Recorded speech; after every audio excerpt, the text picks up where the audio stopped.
Hey, what's up, guys? Paco here, and welcome back to a new episode of Trading with Paco. As you may notice today in the bottom right corner, I don't have a camera, which is due to a small accident. However, by the next episode, I'm sure that I'll be able to solve it, so just bear with me for today. So last episode I talked about Euro, and I saw that you enjoyed this episode, and also I asked for some feedback around, and generally everyone was really positive about it. So today I decided to talk about a topic which is very closely related with Euro, which is spread. So we hear this word very often on the news or some trading websites, but what is spread? How does it work and how does it affect our lives? Well, today we will find out. Let's get right into it. So, what is spread? Well, the definition is an economical indicator that measures the difference between the performance of a 10-year German government bond, which is called Bund, and the government bond of another Euro country that uses Euro as its currency. So, this is the definition, but what does it mean? Well, so first of all, when talking about spread, we often hear about points, but how are these points calculated?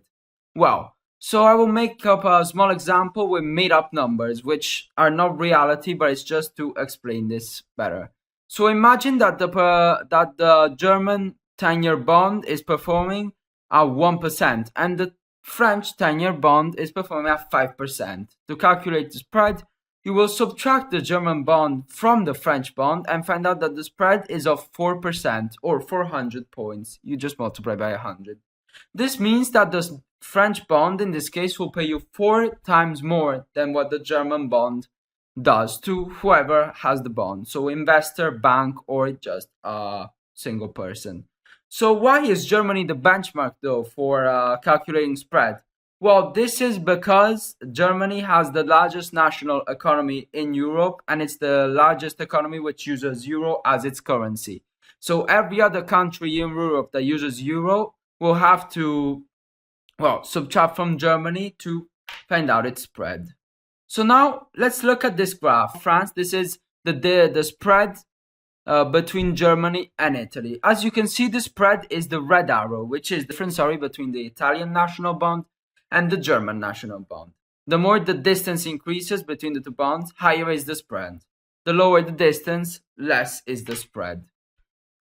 So spread indicates how much interest a specific country has to pay on its 10-year bond. So the reward the investors want to lend money to a specific country. But why is this?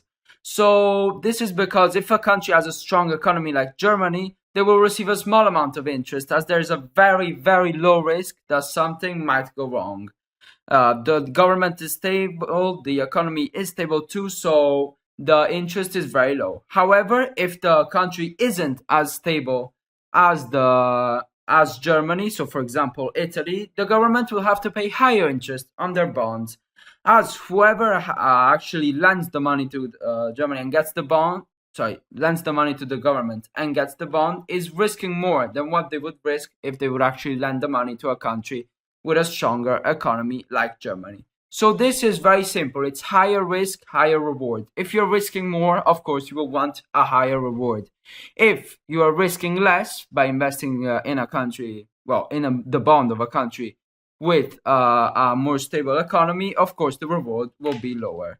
So spread though is affected by a number of factors, which could be government instability, public debt, and also if the country is going through a financial crisis.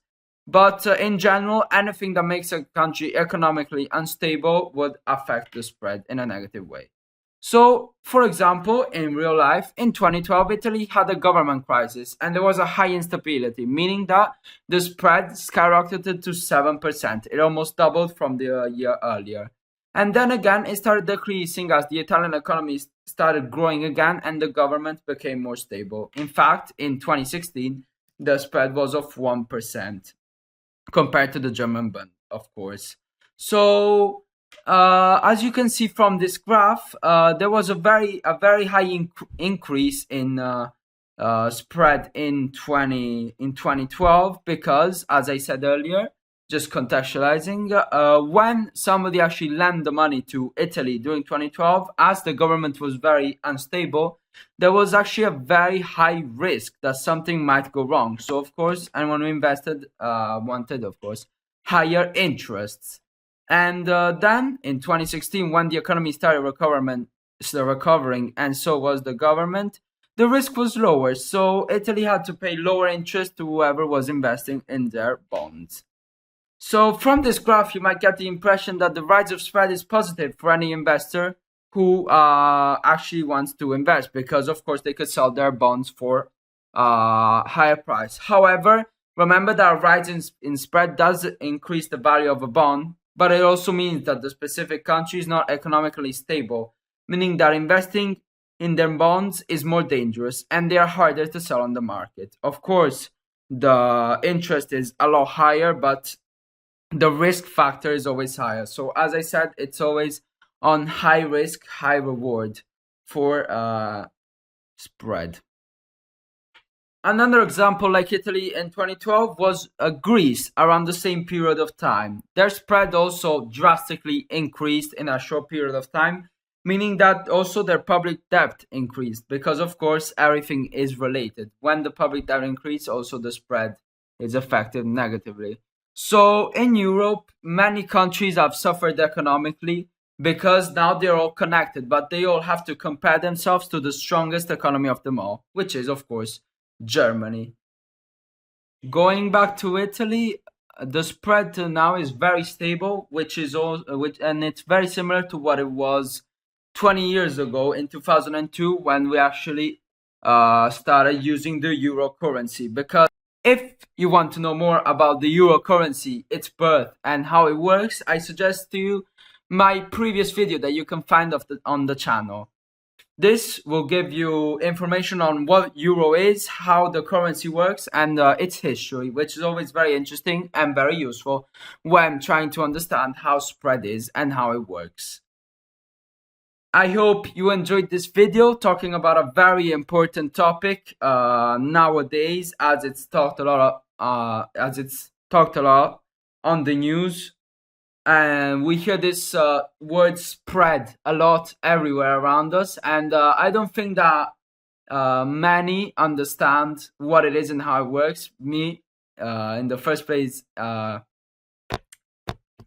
taglio matto. I hope that you guys enjoyed the video talking about a very important topic and something that we hear a lot about.